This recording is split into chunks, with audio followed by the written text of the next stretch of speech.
Inspections can be very useful tools. If they're done right, they can help you win deposit disputes, communicate clearly, and protect your property.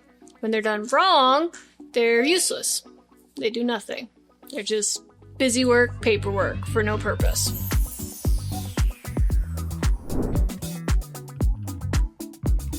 So, first thing you want to do on your inspections is take pictures. A lot of pictures. Too many pictures. Okay, so every wall, all floors, all cabinets and drawers, inside and out, all light and plumbing fixtures, doors, trim, both sides, closet, storage shelving, windows and blinds, both open and closed, inside and outside, every single appliance, every single thing, too many pictures. As soon as you think you have too many pictures, take about 20 more just to cover your bases. Make sure you got everything, okay? We don't rely on words. Words are subjective. Pictures, very clear. Okay, so I'm gonna run you through two scenarios to illustrate my point. Imagine you're a landscaper. Get in the mindset, now you're a landscaper, you run a landscaping crew, okay? Property manager or this landlord just texts you and said, hey, I need you to clean up the yard. The backyard is fully overgrown, it needs mowed. Okay, you're the landscaper. How many hours would you quote for this? How many guys would you send? What equipment would you send with them? Now, here's another one. Here's the picture. I need you to clean up this backyard. It's fully overgrown and needs to be mowed. Now you have the picture. How many guys are you going to send? How many hours do you think it's going to take them? And what equipment will you send them with? We said the same words. The picture fully illustrates, hey, this cut probably going to take 3 guys, 3 hours to take this down. Okay, this is not just a simple mow and blow job. We need to cut back these bushes. A lot's going on here. Picture, but it wasn't, the words were not incorrect. That's the thing. The words were right. The picture, just makes the point. Okay. Here's another one. All right. So we charged a tenant for damage to flooring after move out.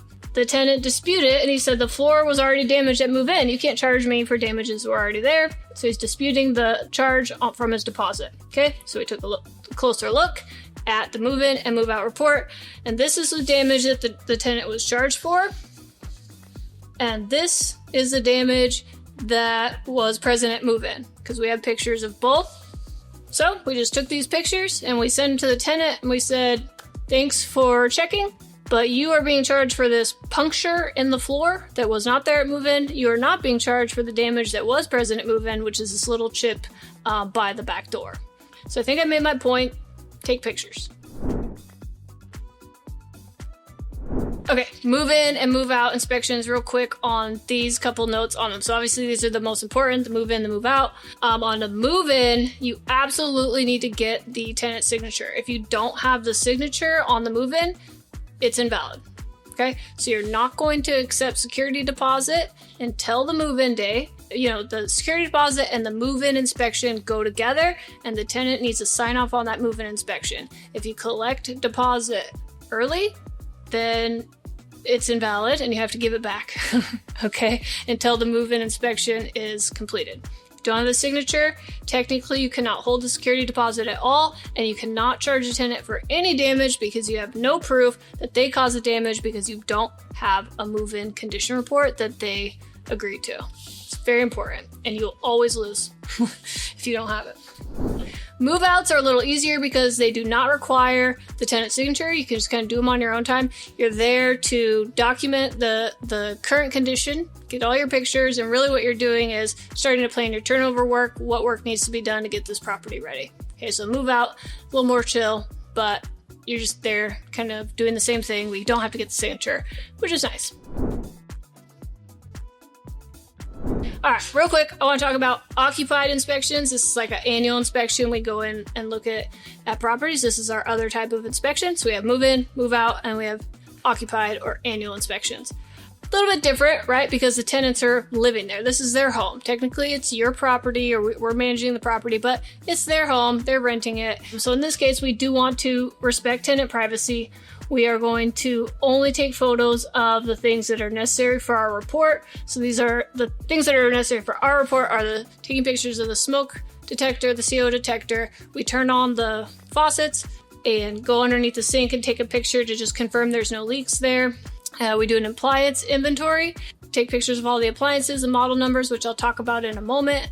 And then we get outside, we take pictures of the roof, the gutters, the landscaping, and then any maintenance issues that do come up, or any lease violations, we take pictures of those. But otherwise, we're not taking pictures of tenants, you know, bedroom, their bathroom, their private living space. Just respect your tenant's privacy and help them feel comfortable with you kind of invading their space. So in general, document safety and preservation items and respect the tenant's right to, you know, quiet enjoyment of their home.